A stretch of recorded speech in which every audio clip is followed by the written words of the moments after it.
Bagaimana dengan jual saham? Apakah judi? Ini butuh rincian. Kalau misalnya saya punya perusahaan lalu saya buka saham, silakan saham saya mau jual sekian. Kalau ada yang mau ikut saya akan kasih persentase 5%, 10% segala macam. Dan perusahaannya jelas. Karena ada syarat-syarat dalam Islam ya. Untuk menjadikan pendapatan itu halal, harus modalnya halal, harusnya sistemnya halal, harusnya produknya halal.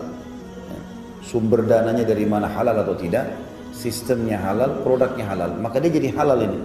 Kita kalau mau ikut saham di situ, tidak ada masalah. Yang jelas akadnya jelas, gitu kan.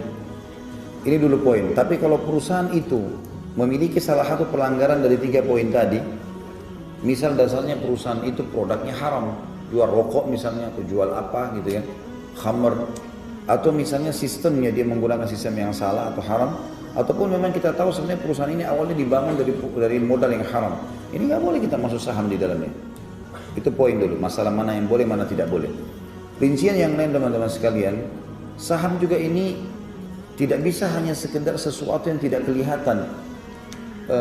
Artinya tidak jelas perusahaan ini di mana, apa, hanya karena orang menjanjikan ya. Ada banyak sekali teman-teman ikhwan yang datang kepada saya, Ustaz, saya pernah mau ikut seperti ini, perusahaan tawarkan keuntungan sekian, tapi tidak jelas.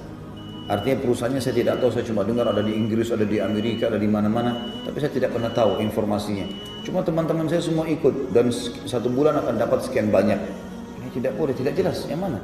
Pelajari dulu. Nabi SAW termasuk melarang transaksi mulamasa. Mulamasa itu teman-teman begini, contoh sederhananya. Kalau kita beli barang, diberikan contoh oleh para ulama, kemudian kita cuma menyentuhnya saja. Misal kita beli kain, kita beli baju, cuma kita sentuh saja, sudah saya mau yang ini aja. Tanpa mengeceknya, itu namanya mulamasa. Dilarang oleh Nabi SAW, tidak boleh. Karena nanti kalau kita ambil tanpa dicek, kemudian kita pergi dan rusak, ada rusaknya, maka belum tentu bisa dikembalikan. Maka ini sudah cukup untuk dilarang. Transaksi mulamasa. Sebagian ulama fikih mengatakan kalau misalnya ada orang jual baju, 2 toko baju, saya jual baju, dia jual baju. Kemudian pada saat ada orang yang mau beli baju dengan saya, produknya habis.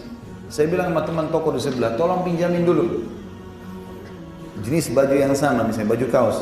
Lalu dia kasih, dia cuma lempar bajunya, saya ambil lalu saya masukin di kresek, lalu saya kasih kepada konsumen ini. Ini jenis transaksi mulamasa.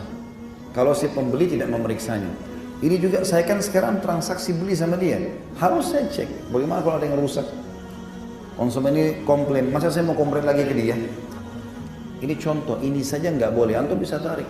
Kalau kadang-kadang datang larangan kepada hal yang lebih sederhana teman-teman, berarti hal yang lebih besar itu lebih pantas haram. Lebih pantas untuk tidak boleh tentunya. Allahu a'lam.